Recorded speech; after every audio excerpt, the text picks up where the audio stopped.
Hi students, இன்னைக்கு நம்ம என்ன பார்க்க போறோம்? பார்ட்னர்ஷிப் அட்மிஷன் ஆஃப் எ பார்ட்னர்ல revaluation of assets and liabilities பார்க்க போறோம். இப்போ ஒரு பார்ட்னர் புதுசா பிசினஸ்க்குள்ள பார்ட்னர்ஷிப்குள்ள அட்மிஷன் பண்றோம்னா 5 முக்கியமான விஷயங்கள் பண்ணணும்னு சொல்லியிருக்கோம். ஃபர்ஸ்ட் என்னது, பார்ட்னர்ஸோடைய ஓல்டு பார்ட்னர்ஸோடைய ப்ராஃபிட் அண்ட் லாஸஸ் ரிசர்வ்ஸ் இருந்ததுன்னா ஓல்டு பார்ட்னருக்கு அவங்களுடைய ப்ராஃபிட் ஷேரிங் ரேஷியோல டிஸ்ட்ரிபியூட் பண்ணி கொடுத்துடணும்னு சொல்லியிருக்கோம். ஓகேங்களா, அதுதான் இல்லுஸ்ட்ரேஷன் 1, 2, 3 எக்ஸசைஸ் சம் நம்பர் 1, 2, 3ல கிளியரா பார்த்துட்டோம்.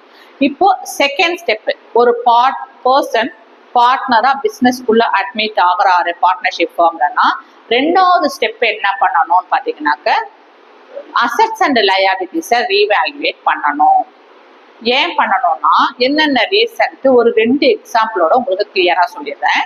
ஒரு 10 வருஷத்துக்கு முன்னாடி partner A and partner B 2 பேருமா சேர்ந்து ஒரு லேண்ட் வாங்குறாங்க பிசினஸ்க்காக. 10 வருஷத்துக்கு முன்னாடி 1 lakh rupeesன்ட்டு அந்த லேண்டை வாங்குறாங்க. ஓகேங்களா, இமிடியேட்டா என்ன செஞ்சிடறாங்க, அவங்களுடைய அக்கௌண்ட் புக்ல லேண்ட் பர்ச்சேஸ்டு 1 lakh rupeesன்னு என்டர் பண்ணிடுறாங்க. 10வது வருஷம் என்ன பண்றாங்க, 2 பார்ட்னருமா சேர்ந்து ஒரு நியூ பார்ட்னரை அட்மிட் பண்ணலாம் பிசினஸ் எக்ஸ்பேண்ட் பண்றதுக்காக. ஏன்னா ஒரு கேபிட்டல் கொண்டு வர கேபிட்டல் வச்சு நம்ம அடுத்த பிரான்ச் ஓபன் பண்ணலாம் டிசைட் பண்ணி நியூ பார்ட்னரை என்ன பண்றாங்க, அட்மிட் பண்ணலாம் டிசைட் பண்றாங்க. நியூ பார்ட்னர் அட்மிட் பண்ணும்போது ரெண்டாவது ஸ்டெப் முக்கியமா பண்ண வேண்டியது என்னன்னா revaluation of assets and liabilities. So அந்த பிரகாரம் அவங்க என்ன பண்றாங்க, அவங்களுடைய அசெட்ஸையும் லயபிலிட்டிஸையும் ரீவேல்யூவேட் பண்றாங்க. அப்படி பண்ணும்போது லேண்டோட ரேட்டு கரண்ட் மார்க்கெட்டிங் வேல்யூல அன்னைக்கு தேதி 10 லட்சம் ரூபான்னு வருது. அவங்க எவ்வளவு ரூபாய்க்கு வாங்கினாங்க, 1 லட்சம் ரூபாய்க்கு வாங்கியிருக்காங்க 10 வருஷத்துக்கு முன்னாடி. ஆனா அக்கௌண்ட் புக்ல என்ன காட்டுது, லேண்ட் பர்ச்சேஸ்டு 1 lakh தான் காட்டுது. பார்ட்னர் அட்மிட் பண்ணும்போது ரீவேல்யூவேட் பண்றாங்க இல்லையா அவங்களோட அசெட்ஸ் அண்ட் லயபிலிட்டிஸ்ல, இப்போ என்னன்னு காட்டுது, 10 lakh rupeesன்னு காட்டுது.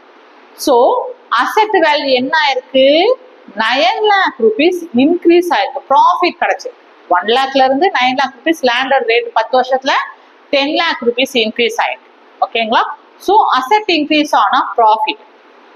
ஓகேங்களா, ஸோ அந்த ப்ராஃபிட் அக்குமுலேட்டட் ப்ராஃபிட் யாருக்கு போய் சேரும், ஓல்டு பார்ட்னருக்கு ஓல்டு ப்ராஃபிட் ஷேரிங் ரேஷியோல தான் டிஸ்ட்ரிபியூட் பண்ணி கொடுத்துடணும். அதுக்காக தான் அசெட்ஸ் அண்ட் லயபிலிட்டிஸையும் ரீவேல்யூவேட் பண்ணணும்.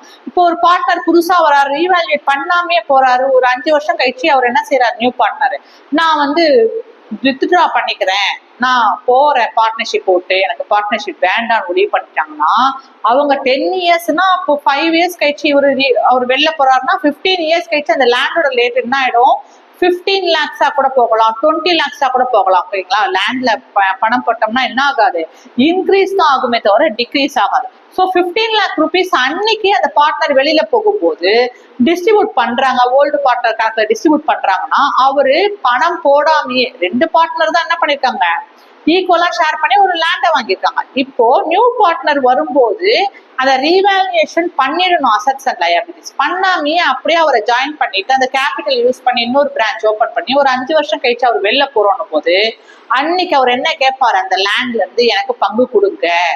அப்போ அவர் அந்த லேண்டுக்கு முதலீடு போடாமையே அவர் என்ன பண்ணிட்டு போறாரு, அவருக்கு ப்ராஃபிட்டை ஷேர் பண்ணி கொடுக்க வேண்டியதா போயிடும். அதனால ஒரு பார்ட்னர் உள்ள வரும்போது அசெட்ஸ் லயபிலிட்டிஸ் ரீவேல்யூவேட் பண்ணிடணும். பண்ணி ஓல்டு ப்ராஃபிட் ஷேரிங் ரேஷியோல ஓல்டு பார்ட்னருக்கு தான் டிஸ்ட்ரிபியூட் பண்ணி கொடுக்கணும், நியூ பார்ட்னருக்கு அதுல சொந்தம் வராது.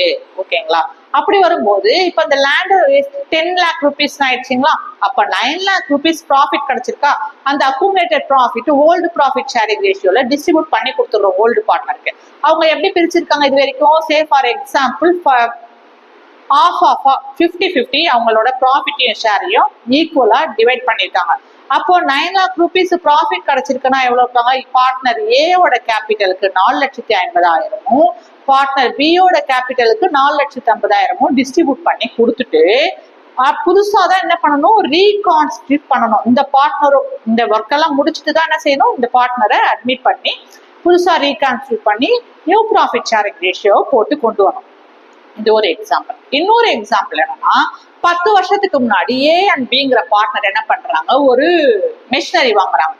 Machinery rate same 1 lakh rupees.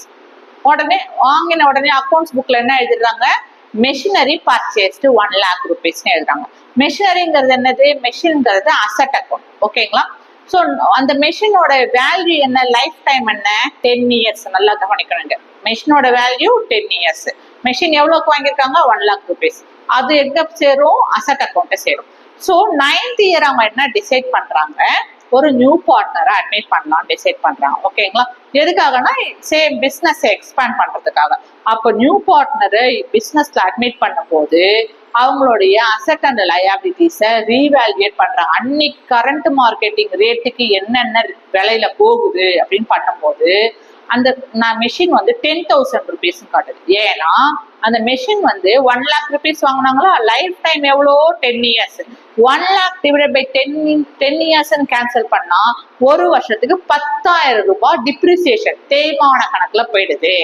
அப்போ 9th year வரும்போது 9th yearல தான் பார்ட்னரை புதுசா அட்மிட் பண்றாங்க. ஓகேவா? அப்போ ரீவால்யூட் பண்றாங்க அசட் அண்ட் லயபிலிட்டி. அப்ப என்ன தெரிய வருது? மெஷினோட வேல்யூ மார்க்கெட் வேல்யூக்கு 10,000 தான் தெரிய வருது. அப்ப என்ன ஏற்படுது? Accumulated loss. ஓகேங்களா? இந்த அக்குமுலேட்டட் லாஸ் நியூ பார்ட்னருக்கு ஷேர் பண்ண முடியுமா? கூடாது. அக்குமுலேட்டட் லாஸா இருந்தாலும் யாருக்கு தான் போகும்? ஓல்டு பார்ட்னருக்கு ஓல்டு ப்ராஃபிட் ஷேரிங் ரேஷியோல டிஸ்ட்ரிபியூட் பண்ணி கொடுத்துடணும். அவங்க 2 பேரும் எப்படி profit sharing ratio profit and losses share பண்ணிக்கிறாங்க? ஈக்குவலா டிஸ்ட்ரிபியூட் பண்ணிருக்காங்க. ஓகேங்களா? அப்போ 1:1னாக்கா இந்த 10,000 rupees பார்ட்னர் ஏவோட கேபிட்டலுக்கு 5,000, பார்ட்னர் பியோட கேபிட்டலுக்கு 5,000 ரூபாவா அந்த லாஸஸை டிரான்ஸ்ஃபர் பண்ணி கொடுத்துடும். ஓகேங்களா? அதனாலதான் இது நியூ பார்ட்னருக்கு வராது. ஸோ ஒரு ஃபார்மோடைய ட்ரூ அண்ட் ஃபேர் வியூக்காக இது பண்றது. எது இப்போ ஒரு 5 வருஷம் அடுத்த நெக்ஸ்ட் இயர்ல இப்போ 9 yearsல என்னன்னு தெரிய வருது? அந்த மிஷினரியோட வேல்யூ 10,000 தான் இருக்கு. இப்போ 10th year வருது, நீங்க ரீவேல்யூவேட்டே பண்ணல assets and liabilities. 10th year வருது, நியூ பார்ட்னரை என்ன பண்ணிட்டோம்? 9th year அட்மிஷன் பண்ணிட்டோம். 10th year போது என்ன ஆகுது? மெஷின் என்ன ஆயிடுது? லைஃப் டைம் முடியுது. 10 years முடிஞ்சு 11th year ஆகும்போது மெஷின் ஃபெயிலியர் ஆயிடுது. அப்ப என்ன பண்ணணும்? தேவையில்லாம நியூ பார்ட்னரும் அதுக்கு என்ன பண்ணணும்? ஃபுல் முதுசு இப்பதானே நம்ம சேர்ந்து கேபிட்டல் கொடுத்துட்டு வந்திருக்கோம், ஜாயின் பண்ணிருக்கோம். எவ்வளவு ஒரு அமௌண்ட் 50 lakhs ஒரு சேஃப் ஃபார் 5 lakhs கொடுத்துட்டு தானே போன வருஷம் தானே நம்ம பிசினஸ்ல பார்ட்னர்ஷிப்பா ஆகணும். அதுக்குள்ள மெஷினரிக்கு இன்னைக்கு ரேட்டுக்கு மெஷின் வாங்கினோம்னாக்கா என்ன ஆகும்? 5 lakh rupees ஆகுது. இவரோட ஷேருக்கு எங்க ஒரு 6 lakh rupeesனாக்கா இவரோட ஷேர் என்ன பண்ணணும்? ஒரு 2 வருஷம் கழிச்சு 2 லட்சம் ரூபாய் மிஷினுக்குன்னு எடுத்து வைக்கணும் இல்லையா? அது தேவையில்லாத ரிஸ்க் அந்த நியூ பார்ட்னருக்கு. ஸோ ஓல்டு ஒரு பார்ட்னர் ஃபார்முக்குள்ள அட்மிட் ஆகுறாரு நியூ பார்ட்னர்னா அன்னைக்கே என்ன செஞ்சிடணும்? ப்ராஃபிட் என்ன லாஸ் என்னன்னு கண்டுபிடிக்கணும்னா அசெட்ஸ் அண்ட் லயபிலிட்டிஸை ரீவேல்யூட் பண்ணிடணும். ஸோ அன்னைக்கு ஒருத்த 10,000 rupees 2 பேருக்கு டிஸ்ட்ரிபியூட் பண்ண அப்புறம் புது பார்ட்னர் வந்துட்டாருன்னா புது கணக்கு. ஓகேங்களா? லாஸஸை இவர் தலையில கட்ட முடியாது. அதனால என்ன பண்ணணும்?